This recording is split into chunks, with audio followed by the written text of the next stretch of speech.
New from Eureka number 285 in the Masters of Cinema series is Abashiri Prison, which was released in 1965, directed by Teruo Ishii. This is a wonderful prison drama. The best way to kind of meld it into Sunday movies would be the Shawshank Redemption and the Define ones, I suppose, put together to create this.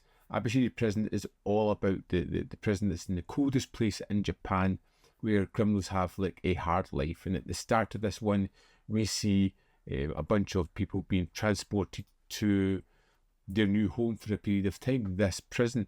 And we follow Tachibana, played by Ken Takakura, who is a kind of low-level gang member who comes into this world, and just kind of, from the first half of the movie, we see these men just struggling with the mundanity of prison life.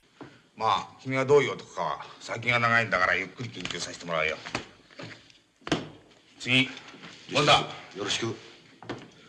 You're going into a place where it can be daunting. You don't know the rules. You don't know the prisoners' rules within this world, and you see different people just struggling to adapt to this new environment, struggling to adapt to the regular life, the ritualistic nature of being in prison, and how to kind of toe the line with the guards and with other prisoners. And there is nothing much going on in this first half of the film. Not to say that there is nothing interesting to be seen here. There is just really no plot that pushes it forward. We're just seeing these people come to terms with the decisions outside in the modern world, where it has brought them into this prison life, and to deal with the people that are in there, to see what could be possible futures, to see how their life could evolve if they don't want to change their ways. 俺の担当の時色によって騒ぎを起こしやがって、どういうつもりなんだ。担当さん、申し訳ありません。この若造があんまり跳ねっ返りがあるんで、つい一つ握ってやってくれませんか。And I find this to be fascinating. The black and white photography is stark. It almost adds a level of claustrophobia to a lot of the sequences, particularly in the prisons, where a lot of the corners and the walls are really dark and pushing in on our characters. The kind of machinations of the people there who deem that length of time in is how hierarchy is evolved, which can be dangerous in certain circumstances for underestimating people and for perceiving a kind of wealth of knowledge or expertise just because they've been there for a certain level of time. いいかおめえら、この雑居房じゃおめえらみんな新入りだ。先輩を立てることを忘れねえようにしろ。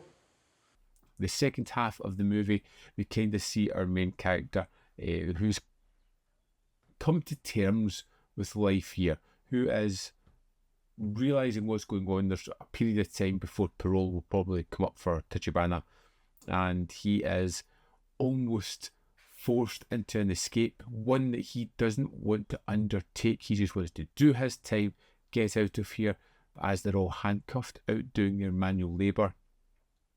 The person he's handcuffed to has taken an opportunity to escape, and he is coming along with them. And it's this that really kind of galvanises these two characters for me. It makes it more impactful, because when they're on the run, it becomes a little bit more formulaic, I would say, in the way it's telling the story, because you can see the beats that are coming, but you really get into the nitty gritty of these characters. You see them connect, you see them open up, you see them struggle to survive as the prison guard is chasing them down. 今からでも遅かねえんだよ。デッグゴールだったんだろ。なお。冗談言うなよ。せっかくうまくいってんだ誰が。And it becomes more impactful in an emotional level, I would say, because you really kind of see Tachibana as a character really come to the forefront and make some big life choices here, which really are going to impact him, you feel, in the future, far from this world. Ashibari Prison was terrific. I think the choice of black and white photography was fantastic. It really adds a kind of mood to the piece. I thought the characters were wonderful.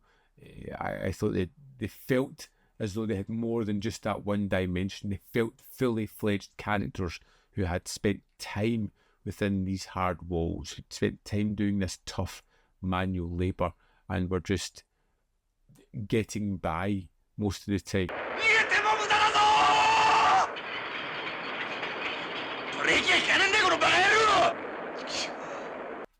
And then the exciting second half is that the escape's going on, and the reluctant escapee was just a really great addition to the film. I was won over by Abashiri Prison almost immediately. I loved the characters, the performances, the way it was constructed, and its set design, and how it shot it in these tight, confined spaces, how that was juxtaposed with these wide open vistas at certain points as well, which were stunning, covered in snow, just looking beautiful. It was a great film. It was one that really kind of stuck with me, and I'm really curious to see where this series is going to go next. Whether we're going to move away from these characters, have some fresh characters into this world, and just see how they integrate, whether they're going to try something new and different already. I don't know, but I watched the first one. I loved it. I had to get my review out because I am instantly going to go and watch part 2 next. But first, let's dive into the extras on this disc. In the disc for Prison Walls, Abashiri Prison 1 and 2, we have the first film with the original Japanese mono, commentary by Tom Mez, original theatrical trailer. Next, we have Abashiri Prison 2 with the original Japanese mono, commentary by Chris Poggiali, and the original theatrical trailer. And that's the extras for disc 1. There we have it. Abashiri Prison. I would love to know your thoughts if you've seen this or any of the other movies. Let me know in the comment box below. I am looking forward to checking out part 2, and I'll be back soon with that. As always, there is more content up here. You can see more of my stuff. In the description box below are links to Patreon, membership program, and manbfilm.com. Always in which you can support me. Thanks for watching, and I'll see you next time.